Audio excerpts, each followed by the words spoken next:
Hey y'all, Jamie here, proud 56-year-old trans woman from New Orleans.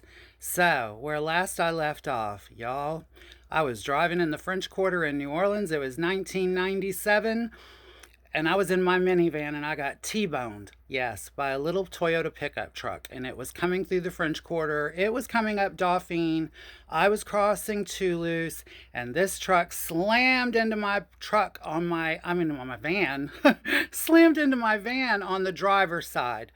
The whole window exploded all over the side of my face. I had to jerk my head to the side real quick to try to avoid getting cut by the glass.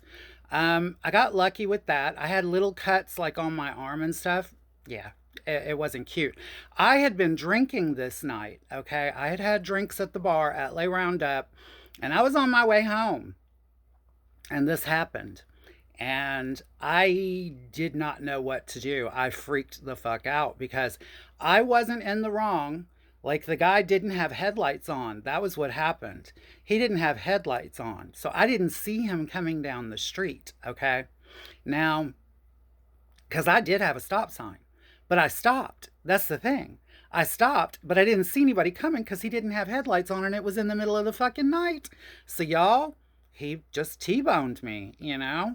And I was petrified because I knew that I was going to get in trouble because I had the stop sign. Like I knew they were going to try to blame it on me.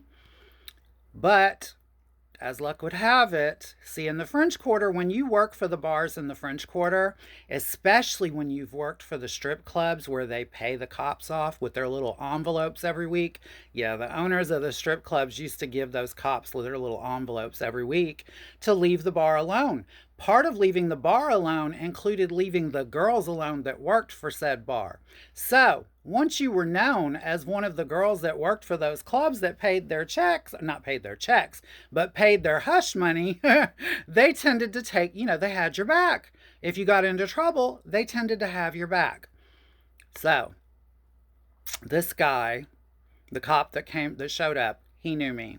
Yeah, he knew me.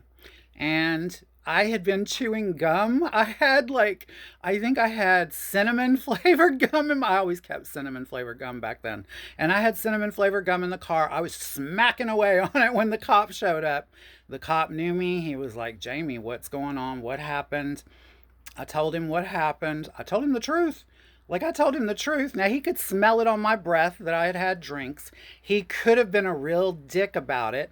And he could have said, I need to give you a sobriety test. He didn't do any of that.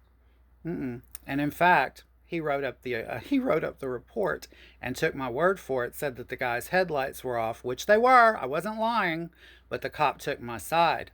Wrote down that the guy's headlights were off and that it was not my fault, and I was not held responsible for the wreck.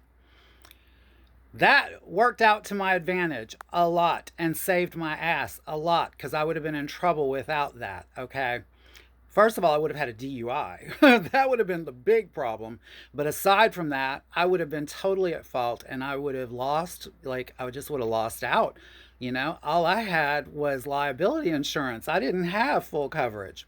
Anyway, so I get a $4,000 check for my van being totaled. Yeah, it got totaled out. Got a $4,000 check. I was in my whole life, y'all, I've been in 13 car wrecks where the cars were totaled. 13. Yeah, the unluckiest number in the world. That's how many car wrecks I've been in that the cars were totaled out. So that's how I got the nickname, the Car Crash Queen of New Orleans. Yes, that was my nickname with a bunch of people for a while. That was how they used to like to give me shit about it. So, anyway, I took the $4,000. I get another van, a little GMC Safari minivan. Loved it. Mickey had two sugar daddies at the time. Nick, who Nick he had been seeing. Nick loved to get a limo, ride around in the French Quarter with a limo full of hustler boys.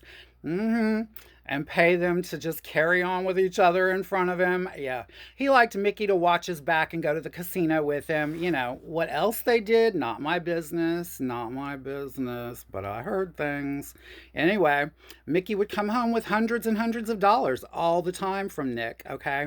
He had another sugar daddy at the time that was on the North Shore, okay? But the one on the North Shore had given Mickey a car, had given him a 93, I believe it was a Cutlass. It was a burgundy Cutlass. He had given him that, and Nick had given him like this $1,600 weight set that it was in our garage. Mickey was doing quite well at that time for himself, okay? Once I got the minivan, we had 3 cars in our driveway. We had a 4-bedroom house, 3 cars. We weren't doing too bad for a couple of prostitutes, okay? Anyway, I'm out again one night in the bar. I had to start going to a chiropractor and shit. It was crazy after that wreck. And I was going through it. But I was out in the bar again, like I had good sense. And I'm out drinking one night with the girls. Okay, it was not a night that I was working at the bar, but I happened to be in there. And I was wearing a bustier. And I forget what else. But I remember I had on a corset with my boobs jacked up to Jesus. And so I'm standing by the front of the bar. The Roundup has saloon doors, okay, and I'm right there when you first walk in. Who walks in? My husband Mickey's sugar daddy, Nick, walked right in the bar. It was kind of, I'm not sure if Mickey told him or not, but I had a little bit of resentment towards Nick. Like he thought he was God. He really thought he was God because of his money. So what did he do? Yeah, he walked right up to me, darling, looked me in my eye, stuffed $100 bill in my cleavage, and said, I like to see a girl take care of herself. And if y'all want to know what happens next, darling, y'all know the routine. Be here next time and I will too. I love you all. I love you all for watching, and I love you for the comments. I will talk to you later. Bye, y'all.